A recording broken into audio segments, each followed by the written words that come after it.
ये डिक्टेशन आपको prime steno की तरफ से दी जा रही है। डिक्टेशन स्टार्ट होगी 5 सेकंड में, बहुत ध्यान से लिखिएगा। स्टार्ट। जम्मू के अखनूर में रक्षा मंत्री राजनाथ सिंह ने पाकिस्तान को चेताते हुए जिस तरह उससे गुलाम कश्मीर से आतंकी ढांचे को समाप्त करने के लिए कहा, उससे यह साफ है कि वहां अब भी आतंकियों को पाला पोसा जा रहा है। इसे रक्षा मंत्री ने यह कहकर पुष्ट भी किया कि भारत के पास इसके प्रमाण हैं कि सीमा पार आतंकियों के ट्रेनिंग कैंप के साथ लॉन्च पैड भी कायम है। हालांकि पाकिस्तान को इसके पहले भी समय समय पर चेतावनियां दी गई हैं, लेकिन वह अपने कब्जे वाले भारतीय भूभाग से आतंकी ढांचे को समाप्त करने के लिए तैयार नहीं। इस आतंकी ढांचे के कायम रहने का मतलब है सीमा पार से आतंकियों की घुसपैठ और जम्मू कश्मीर में आतंकी हमलों का खतरा बने रहना। पाकिस्तान से लगती सीमा पर तमाम चौकसी के बाद भी सीमा पार से जिस तरह जब तब आतंकियों की घुसपैठ होती रहती है, वह गंभीर चिंता की बात है। जब पाकिस्तान से लगती सीमा भारत की सुरक्षा के लिए खतरा बनी हुई है, तब यह शुभ संकेत नहीं कि बांग्लादेश से सटी सीमा भी भारत के लिए चिंता का कारण बनी रही है।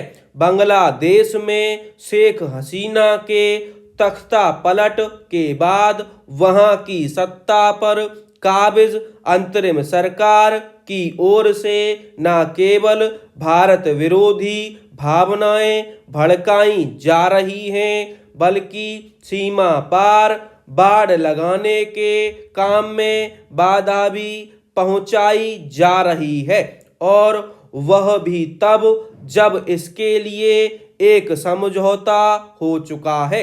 इसी समझौते के चलते ही सीमा पार बाड़ लगाने का करीब 80% काम हो चुका है। अब बांग्लादेश बाड़बंदी पर आपत्ति जता रहा है, और इसी सिलसिले में गत दिवस उसने भारतीय उच्चायुक्त को तलब किया। इसके जवाब में भारत ने भी ऐसा ही किया, लेकिन लगता नहीं कि बांग्लादेश सीमा पर भारत के समक्ष जानबूझकर समस्या पैदा करने से बाज आने वाला है।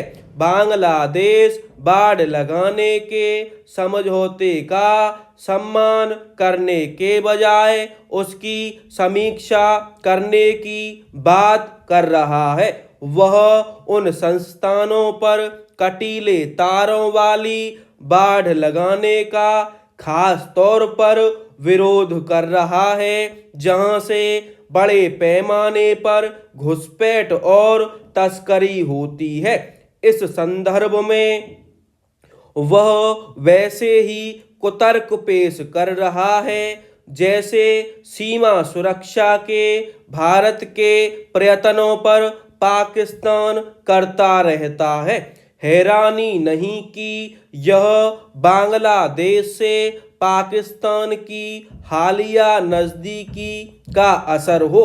भारत इसकी अनदेखी नहीं कर सकता कि बांग्लादेश की अंतरिम सरकार किस तरह पाकिस्तान से संबंध सुधारने के साथ उसे जरूरत से ज़्यादा भाव दे रही है। भारत को यह देखना होगा कि कहीं ये दोनों देश मिलकर उसके खिलाफ कोई ताना बाना तो नहीं बुन रहे हैं। भारत के लिए यही उचित होगा कि वह पाक बांग्लादेश के संभावित गठजोड़ से सावधान रहे।